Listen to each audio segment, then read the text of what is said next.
Balakrishnan, and I'm delighted to moderate the first panel. It's such an exciting range of artistic and academic perspectives. But before I introduce our panelists, I just wanted to say a few words about this theme that we chose for the first panel of city and nature and modern and vernacular in the context of Mumbai. So as many of you know, Mumbai started off as a set of tiny fishing islands. And the urban form of the city of Mumbai as we know it today was the result of over a century of really expensive land reclamation projects. Now this word reclamation is a rather strange word to use for the conversion of ocean water into urban land, because it assumes that the city makers are taking back something that is their own. So starting from this early history of reclaiming or claiming land from the ocean or city from nature, the conflict between city and nature continued well into the present. The destruction of mangroves for large urban development projects was one of the reasons that led to the devastating floods in 2005 that we heard about, the proposed coastal highway that environmental activists are opposing, but that city officials call the Building with Nature project. Right? So the list of Mumbai's city-nature conflicts is endless. And along with this uneasy mix of city and nature, Mumbai is also a very uneasy mix of modern and vernacular or modern and traditional. And this is evident in the very act of changing the name from Bombay to Mumbai in 1995.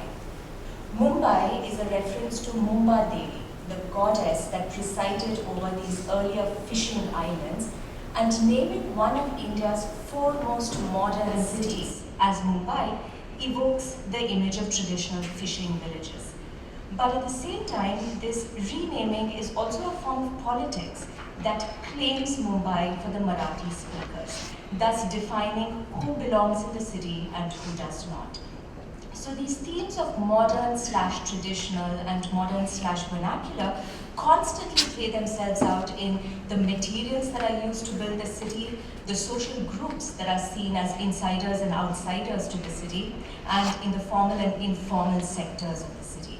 So the maximum city is flush with contradictions, and it's some of these contradictions that our panelists will speak to today.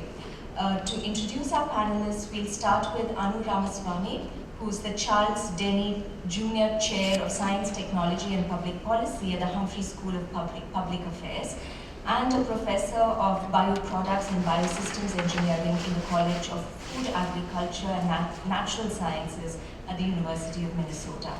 Anu is a leading scholar on sustainable urban infrastructure, and she's seen her work adopted as policies and protocols for developing sustainable cities in the United States and internationally. Anu's presentation will be followed by Asim Waqif. Asim is an artist and architect. He's Delhi-based. He studied architecture at the School of Planning and Architecture in Delhi. And after initially working as an art director for film and television, he later started making independent video and documentaries before moving into a dedicated art practice. And his recent projects have attempted a crossover between architecture, art, and design. Some of his projects have developed within abandoned and derelict buildings in the city that act like hidden activity spaces for marginalized people. And Asim will be followed by Chitra Venkataramani. Chitra is the South Asian Studies Fellow at Harvard South Asia Institute for the academic year 2015-16. Before coming to Harvard, Chitra completed her PhD at Johns Hopkins University. She also ran an art studio in Mumbai and has trained as an illustrator and graphic designer.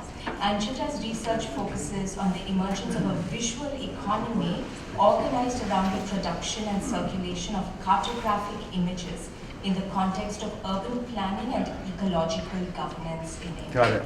So without further ado, we'll start with that.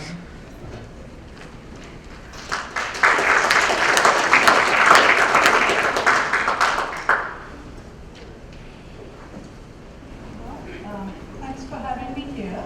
And I just wanted to launch into this presentation with a quick explanation on why the themes that Asim had in his description really resonated with what I do in my work on sustainability and urban sustainability particularly. And so the view I'm bringing is a view of urban material and energy flows across whole cities, which I think would then lead into some of the work that you're seeing in the form of the art exhibit.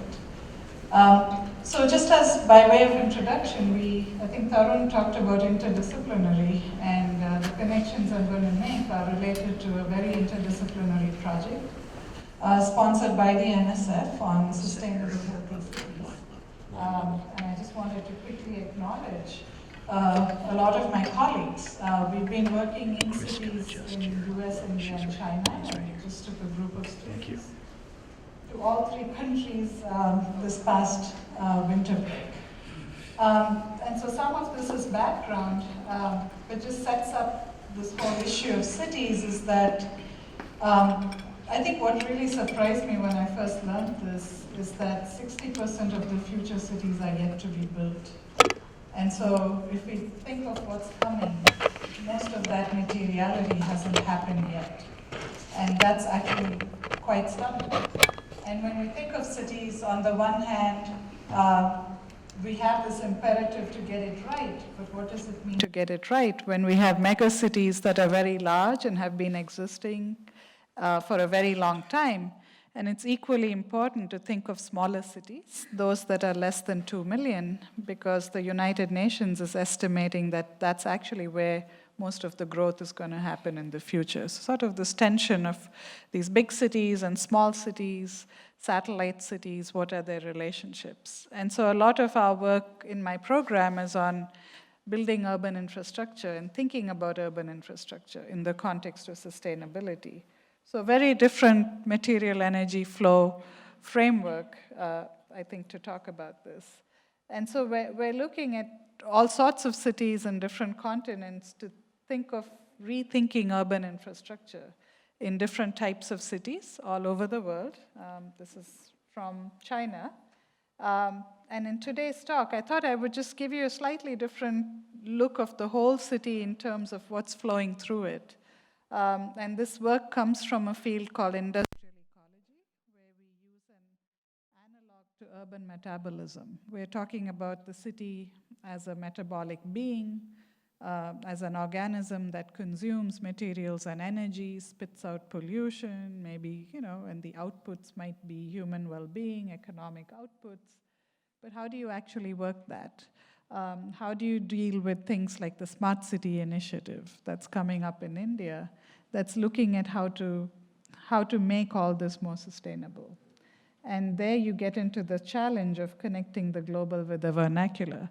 And again, this is sort of a scale thing that I think may be interesting to see when we think of materials that are being shown as artifacts. How do we look at them from a global view of material cycles?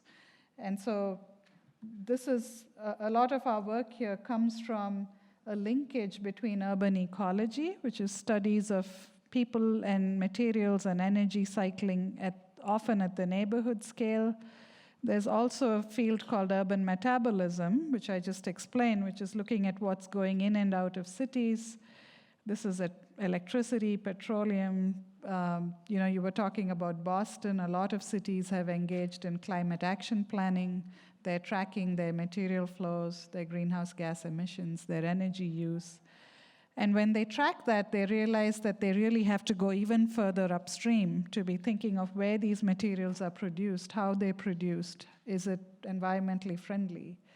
And that connects us with industrial ecology all the way to nature, because as we spoke a little bit, we're sometimes missing nature in the city, and we're connected to this bigger natural system outside through these immense flows of materials. I mean, they're just massive flows of materials that are coming in and out of our cities. And so in our work, we show this in the form of footprints, pollution footprints, and we also track people, who is shaping these footprints from the home scale to the global scale. And so this is a picture of Beijing, actually many, many, many years ago in the background. And what we're saying here is that just for life to happen in cities, most cities get stuff, the materiality we were talking about, often from outside the boundaries. So this is electricity, fuel, food. We talked about food security. A lot of that is coming from outside. And how do you think of material flows in cities from a sustainability perspective? And I won't get into the details, but you can see the sectors we look at are construction, transportation, buildings, energy, food, and water. And we've sort of developed footprints of what cities use. This is Denver's footprint. And I wanted to point out over here that cement, one little construction material, had quite a large impact. It's produced outside the city boundary and has quite an immense impact on sustainability of cities, which sort of triggered the connection with the discussion we're having in terms of bamboo that you're going to hear from Asim. This is Denver, and it's really remarkable to see, this is Delhi. And you can see how much more the impact of cement is. You can also see what's happening within the city. It just puts together the different activities going on in a city. These are buildings, transportation, and the role of construction materials, both in the economy of the city, but also the environmental impact of the city. And so just with this as a backdrop, I thought I'll just talk a little bit about some of the challenges that when we compare cities, and a lot of our work is on comparing cities in terms of sustainable material and energy use, how do we preserve the very unique sustainability features? Because most of the Indian cities are actually very sustainable in resource use in many numbers of ways. And so how do you preserve those unique sustainability features while also advancing human well-being? And sort of the contradiction that you were talking about in the introduction between formality, informality, modernity, and traditional, it comes up in a few pictures that I thought I would share really quickly. And we've talked about just the slums and how slums are areas of inequities, but in a lot of our work there, we've also found them areas of great hope and areas where people are really moving in different parts of the cities. They're working in different households. Who's coming into the city? What are they using? What are they doing in their houses? And I wanted to focus on mobility because Delhi and many megacities are struggling with how to move people. And what's often ignored is that most trips in our cities are actually walking or biking trips. They're non-motorized trips. And when big metro projects are coming into cities like Delhi, there's very little attention paid to how sustainable, in many ways, these co-locations are of areas like this, where people in the slums are migrating. There are many issues of inequity, but in Indian cities, they're very well integrated with the neighborhoods, and much different from cities in South America and other places where there's severe segregation. And so you'll see some of the contrast. And so this is one of the tensions that came up for me between what do we do to go forward. And there's all this discussion about trips. Whose mobility are we thinking about when we talk about big metro projects, the different types of materials we use, versus can we preserve the compactness of these neighborhoods that have immense interaction between people and the jobs that they have. So that was one tension. The other tension and the innovation, of course, in the previous one was there's a lot of innovation going on in Ahmedabad, which was the picture I showed you, on how to improve these areas, the slum areas, to rehabilitate them. How do we do in situ rehabilitation or upgradation so that we're not displacing people to the outskirts of the city? And it really brings into how do we move forward while keeping all the good features of having this mix of people and jobs in the city. Very similarly, this is the issue with the last mile problem. We have all sorts of creative solutions, many of them involving auto rickshaws and cycle rickshaws, but they also are creating pollution. So what's the way forward? by preserving these ways of transport, but also changing them.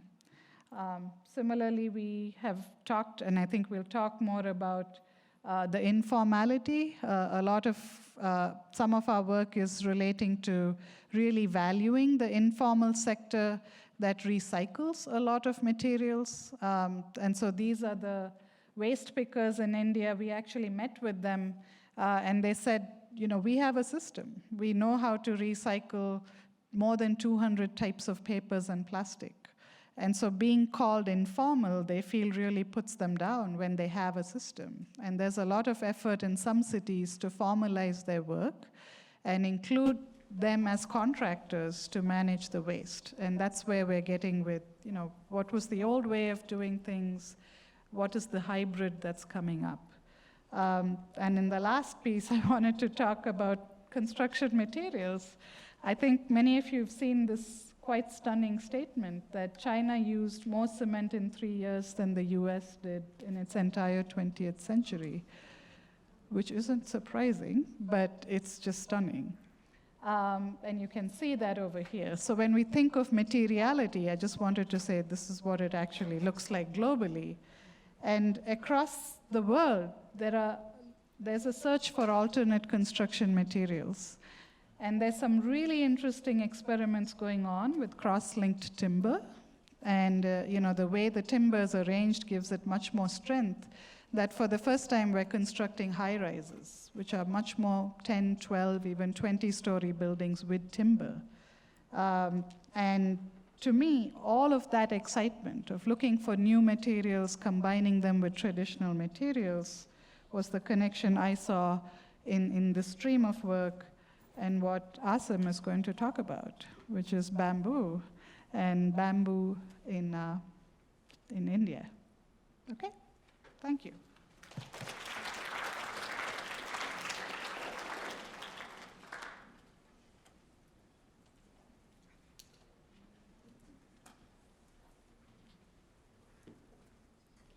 Hi, I think I must first apologize to Anu because at the last moment I decided to talk about something else, not the bamboo so much. I trained as an architect, and I worked as a designer for almost 10 years before I moved into a dedicated art practice. And I've been doing a lot of research on vernacular planning methodology, especially linked to water management, waste management, but also looking at traditional materials that we use. We have India, the way, amongst other people, IMF and UN, the sort of criteria they push for what is developed and what is not developed has actually pushed, sort of promoted a lot of industrial materials at the loss of the traditional materials that were being used. So, people feel that aspirationally that they are better off if they're living in a cement house or a steel, reinforced house rather than bamboo construction. But I find it very difficult to pay attention to long academic presentations. So I'm going to try a slightly different format. I'm going to show 2 videos of projects that are based in Delhi. The first project was done in 2010. And this is the year when the Commonwealth Games were hosted in India, a very infamous event. And from about 33,000 policemen at the beginning of 2010, we had over 90,000 policemen by the end of 2010 in the, using the event as a method of increasing surveillance. So this project was done without any permissions on the Yamuna River, which is one of the really big rivers in India that flows through Delhi. Somehow, Delhi has been planned in such a way that the back of the city is towards the river. There are almost no walkways along the river. Even on the bridges that go across the river, you're not really allowed to stop. More often than not, the bridges have been fenced in.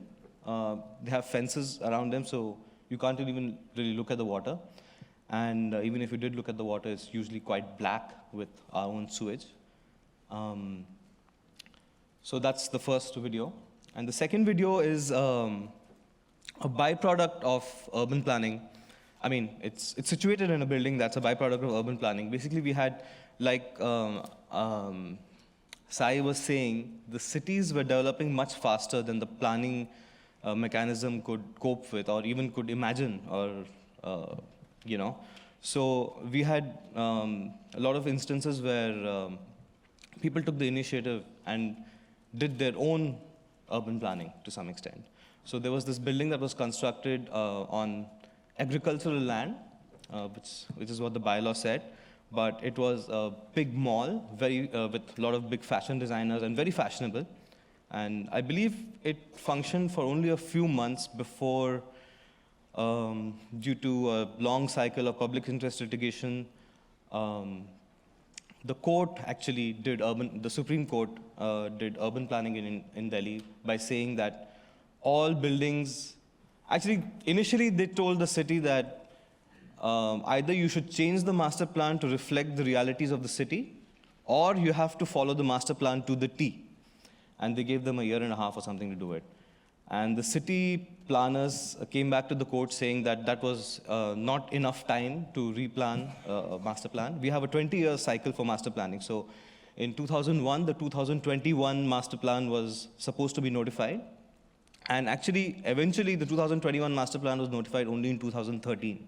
So it was 12 years late, and in a 20-year cycle. And also, 20 years, it's very difficult. I mean, in 1980, nobody had even imagined what Delhi would be in 2000. I mean, you know, what it became in 2000.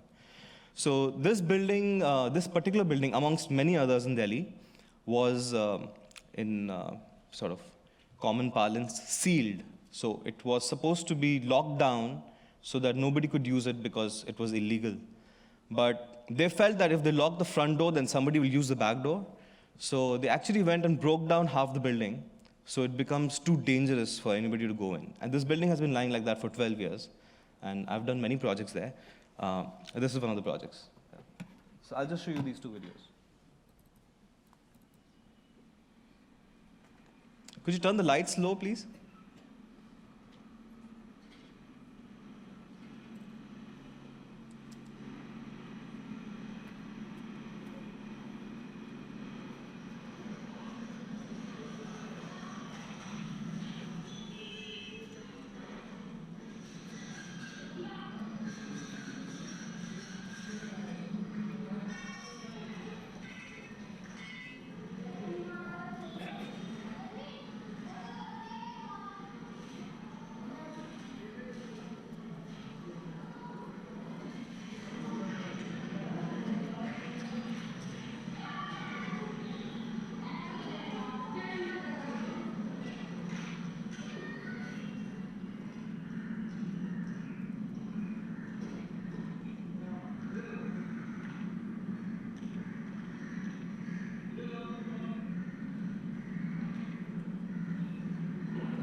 I just wanted to end by saying that, I mean, I worked as an architect and a designer for a long time, but I feel that today um, designers have appropriated the, appropriated innovation away from users. They are very, very forceful at going and telling everybody that is the right way to do things, this is the right way to do things. But quite often in India, we find that people find their own solutions and do a really good job of it. Thank you.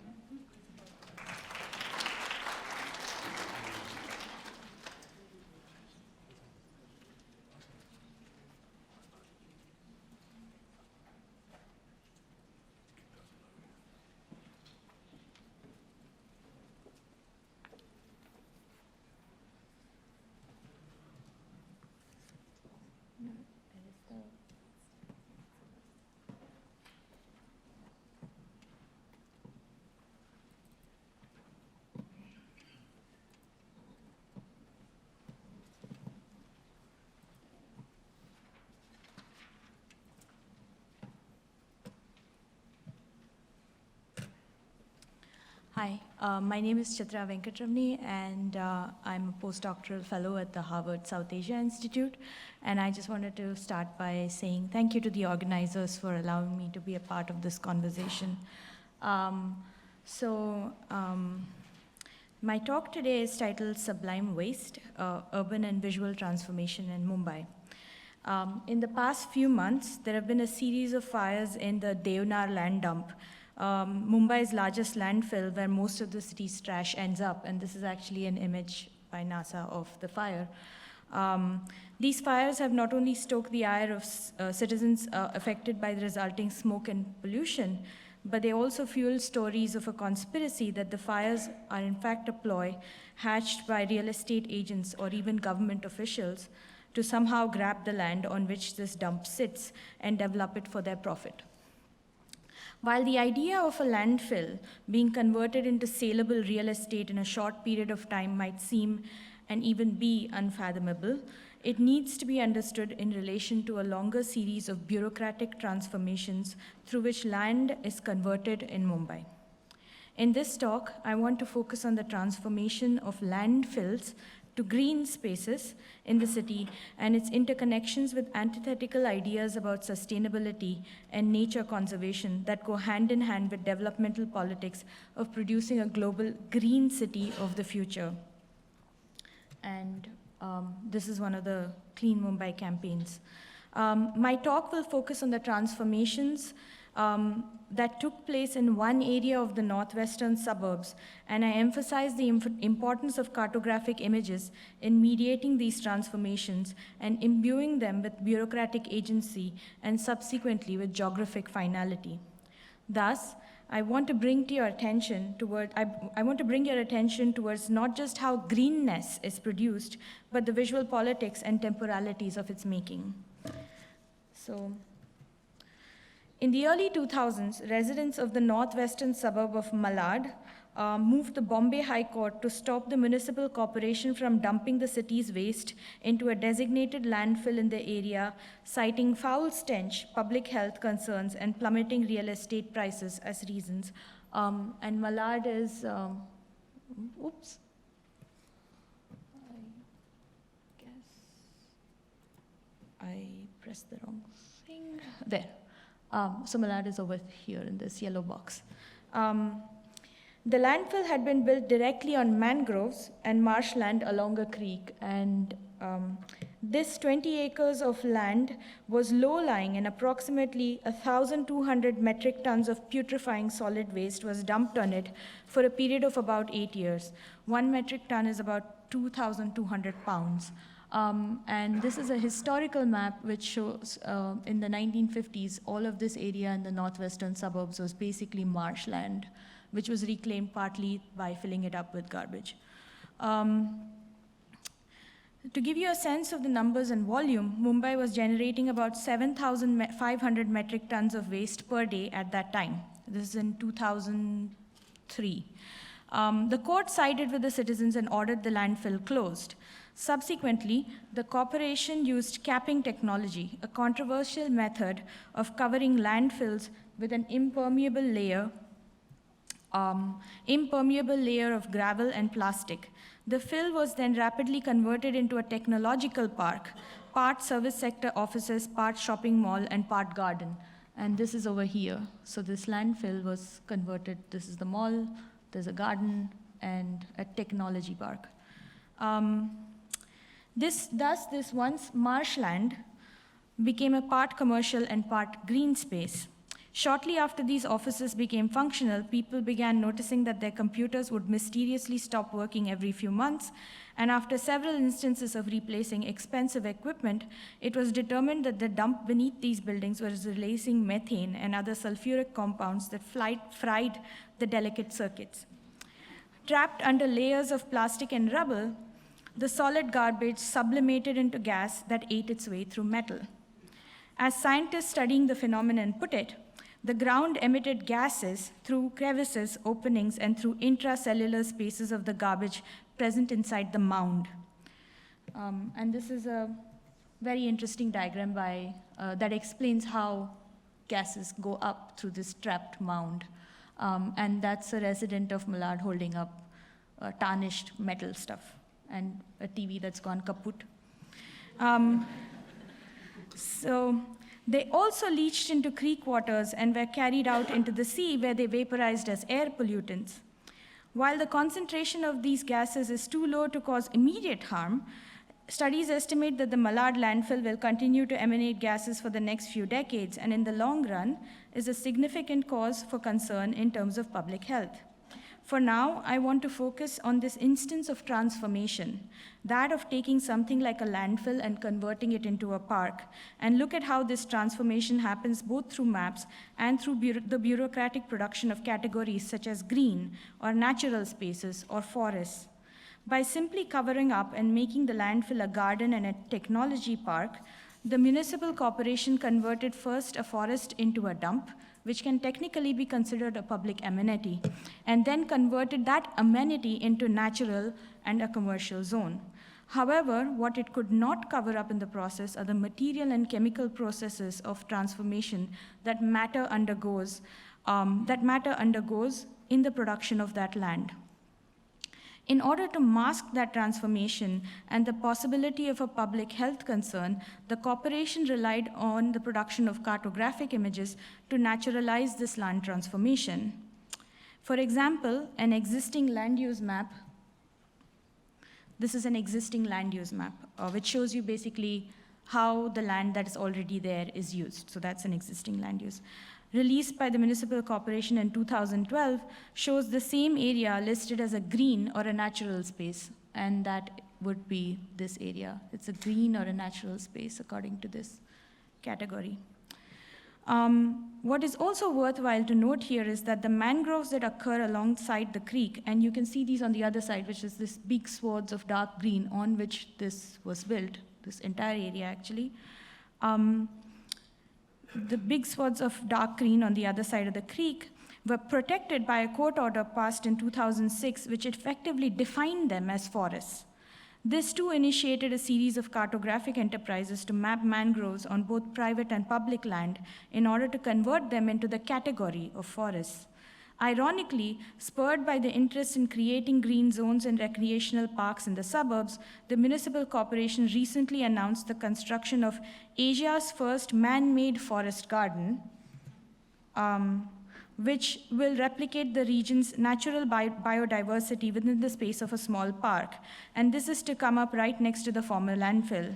And, sorry, you can see the cartographic plan right here, and it's going to come up here, and the landfill was here, basically. What this narrative about waste turning into a green space shows is the ways in which nature comes to be produced in a place like Mumbai through legislative, socio-political, material, and even chemical means, and that the cartographic image acts as a catalyst that facilitates those transformations and simultaneously naturalizes them through the bureaucratic apparatus. So how can we think about the production of nature and the transformation of matter in urban centers such as Mumbai? Moreover, how can we critically engage with the visual practices that enable these transformations?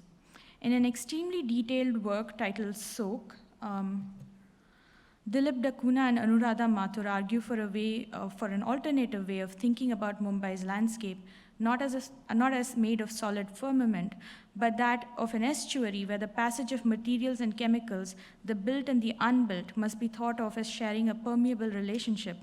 And any urban planning intervention must be one that works with this idea of permeability, and importantly, with the temporality of the geographic and physical transformation processes.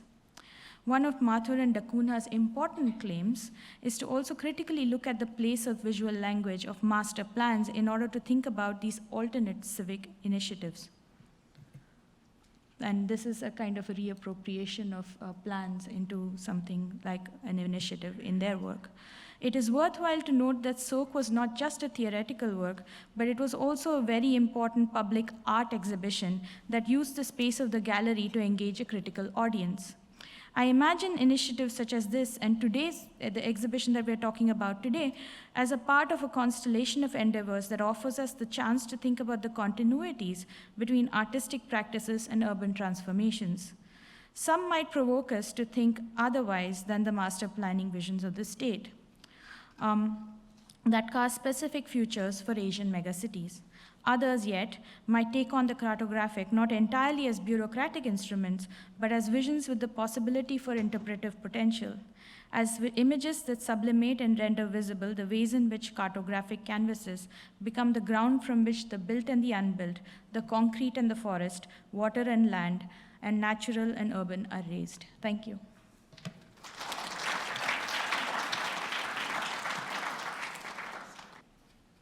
Thank you so much for such an exciting range of presentations. And I mean, what really came through in all of the presentations was a critique of India's development, really, or rather India's specific mode of development, which is rushed, which is impatient, which is hyper-accelerated, and the negative externalities of this mode of development. So this was very clear, for instance, in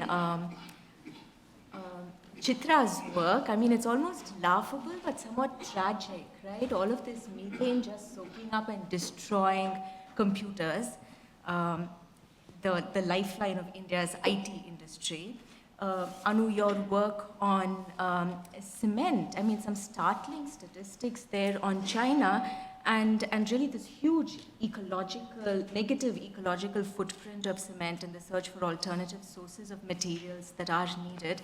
And your first film, Asim, on the protest of the Yamuna and the plastic, right? It was very, very powerful.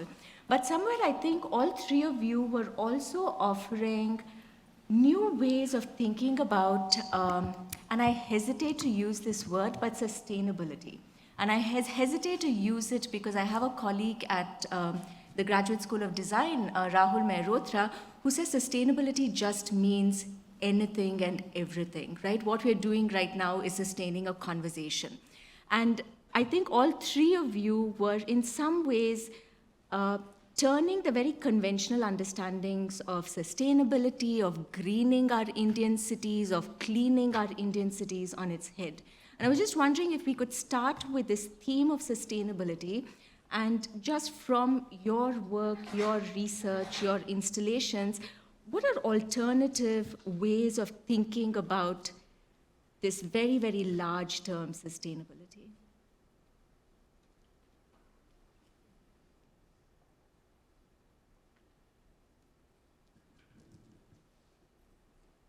You want to go first, Anna?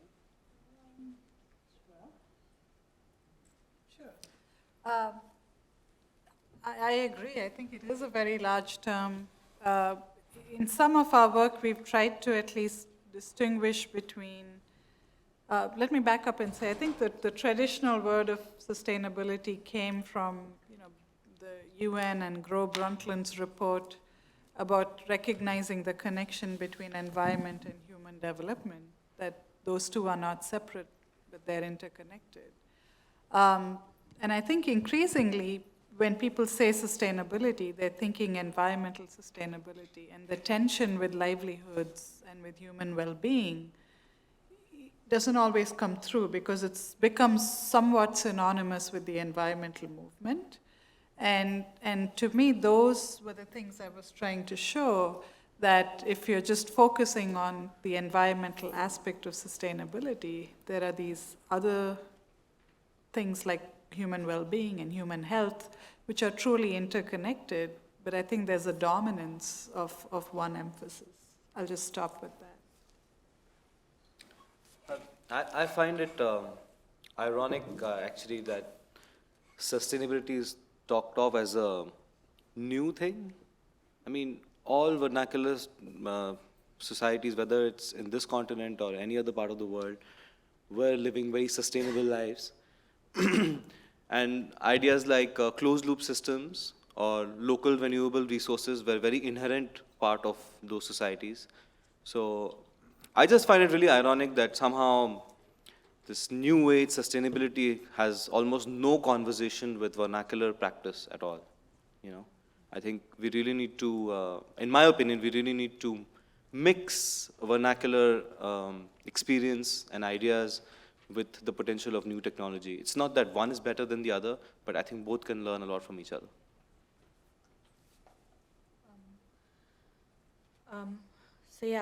Thanks for that question.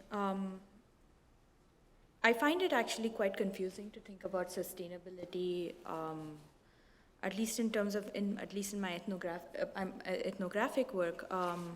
There is the sustainability that operates through the language of the state, which is through the ecological policies for the coastline, where there's this kind of sense of sustainability, the idea of traditional fishing communities and what they are and who they are and how they may be sustainable, or how might the state act in a way that is sustainable.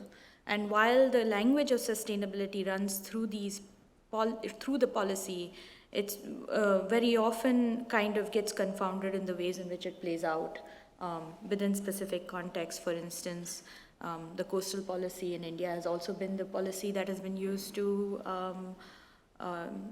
extend sand mining leases and introduce nuclear power plants. So there's this kind of very contradictory kind of stance that already seems to be inbuilt, which actually seems like a productive thing to actually talk about and unpack in some sense. And how many minutes do we have, Laura? 10 minutes? Okay, then maybe we can just open it up to the floor for audience questions.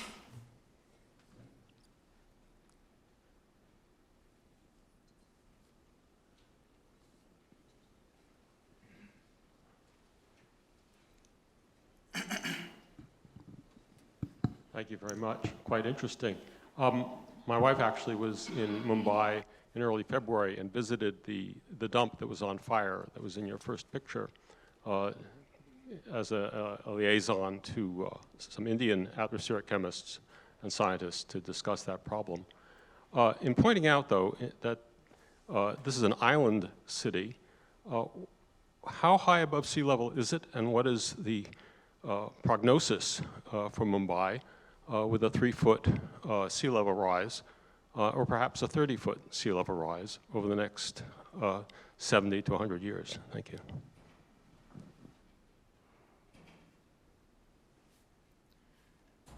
Well, first of all, to answer your question about the sea level, it's not really that much higher than the sea level. It's practically at sea level from what I know of it. Most places there are hills, of course, but actually that has been a concern that has driven campaigns like Green Mumbai, that we must finally start protecting our mangroves and coastline, because there is this sense of urgency in relation to the sea level rise. But that's also kind of run up against a lot of right-wing developmental politics within the city, which have been extremely pro-development. For instance, there's a huge amount of land that is opened up on the eastern waterfronts of the city, which used to be working class, port, union, shipbreaking yards. And now it's being reimagined as a business corridor, service sector business corridor with and the Western Express Highway is reimagined as a high-speed transport corridor. So both sides of the city are kind of reimagined as these fast-moving modes of connecting across the water to global economies. That being said, this problem that Bombay or Mumbai is an island city has come up time and time again at different points in the city's urban plan. And somehow there has always been the sense that, oh, we are running out of space because we are an island city. But there have been ways in which that has been evoked in order to pass a large number of pro-development laws. And so it's a little hard to unpack those two questions simultaneously, but I just want to place that there's an interesting connection there.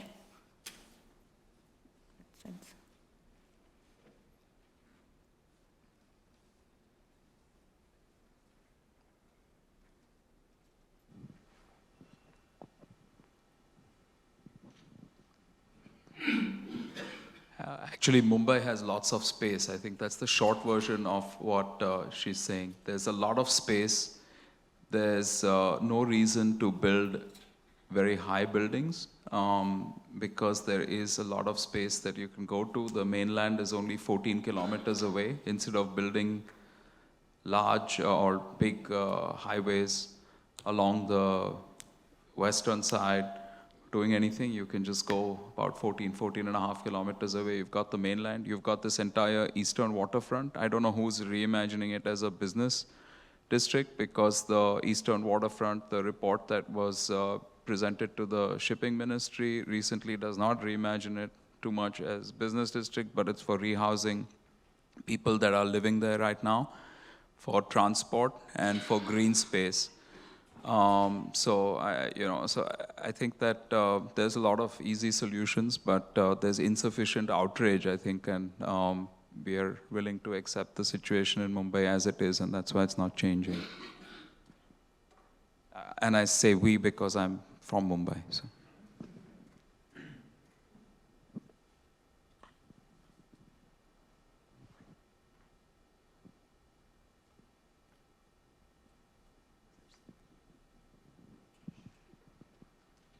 Thank you very much. This question is related to the previous one.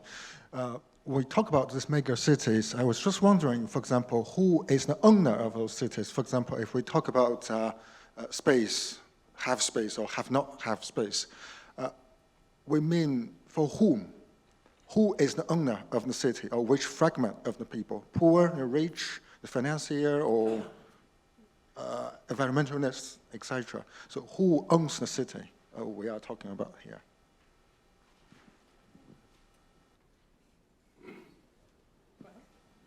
I think there's a lot of, it's diverse. When you compare countries, when we're looking, obviously when we look at the Chinese example, technically the government owns all the land, at least the urban land. Some of the rural land is considered still private. And it's leased for buildings, and actually buildings have an amazingly, relatively short lifespan compared to buildings in the US and other countries. The demolishing is actually happening much faster. So technically, that's the case. And I think land is at the heart of any of this expansion. When urban areas expand into peri-urban and rural areas, you end up with developers, at least in India. The developers are the relationship between real estate developers, government, and people is what's driving what types of land get developed, how it's developed. And it's political, it's probably has money at the heart of it, I'm sure. And so there's a lot of tension on how that's developed. And so when you say who owns it, I think there's a multitude of people who are at play in changing that ownership. So the rural area, the rural farmers often own the peri-urban land. And it's being changed in many different schemes. Some of them are government facilitated. Some of them are financed by developers. And so the ownership I think is a much more complicated question in different countries. So a government-led country, a private, private sector where land is sort of very privatized, as in the US, and some of the complicated situations we're seeing in India, where technically I'm told the government owns the land in India too. So there's a lot of interest. This conversation of who owns it is very interesting. So I could just quickly, the question of who owns India's cities or who owns megacities, especially in this era of hypermobile capital, is an important one.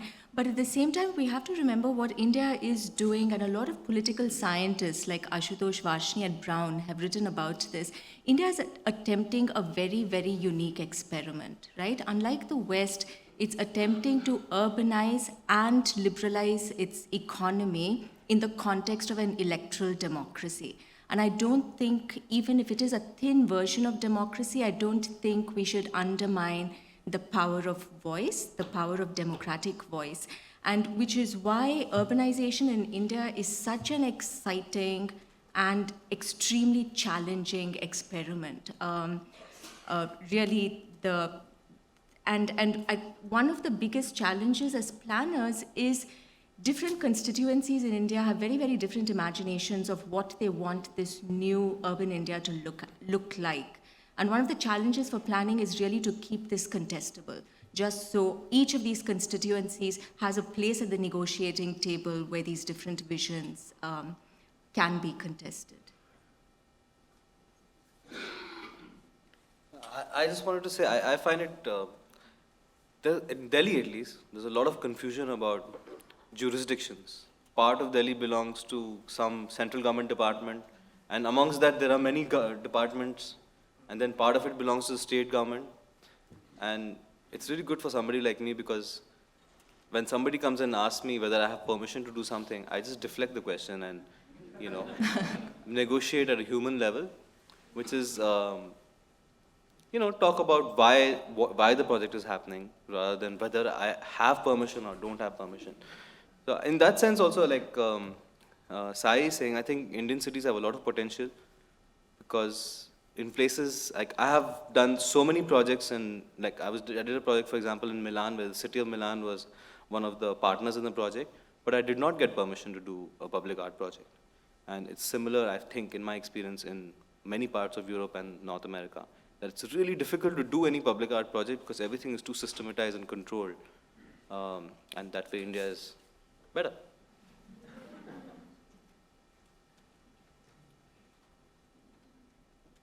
I just wanted to ask one question, going back to the gentleman who talked about insufficient outrage as an artist. So this is to Asim. What's your reaction to that comment? I'm just wondering how you interpret the idea that there's insufficient outrage in the city when you think about, you referred earlier in your comment about it's odd that we think of sustainability as something new, it's something we've wrestled with throughout and been cognizant of throughout. How do you interpret a comment like that?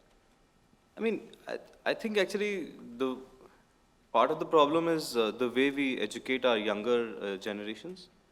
There is very little connection between the environment and the person today in the way people are educated. I might go to a biology class where I might learn about flowers and trees and germination cycle, but I have no idea about the flowering cycle of the tree right next to my house or right next to my school. So in that sense, education, I think, has become too theoretical and uniform in some way, rather than particular about that place. So in that sense, I find actually, it is a bit, I don't know, it's a bit romantic perhaps, but the apprentice way of teaching somebody, showing by example, perhaps had more potential, at least in certain situations, rather than just reading from books. Because what happens in reading from books is that whatever definitions in the book is the absolute, and there is no other way of looking at it.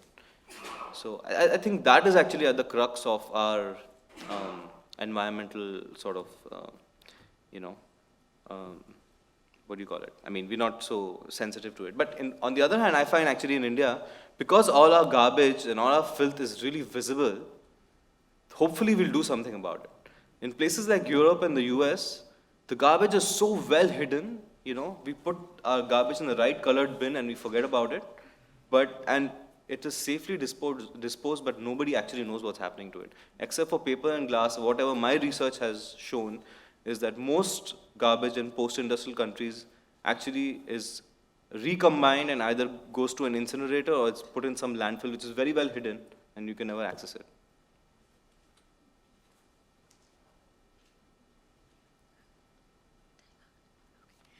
All right, so we're out of time, but there's tea and coffee outside, so you can continue your conversation with the panelists outside. Thank you.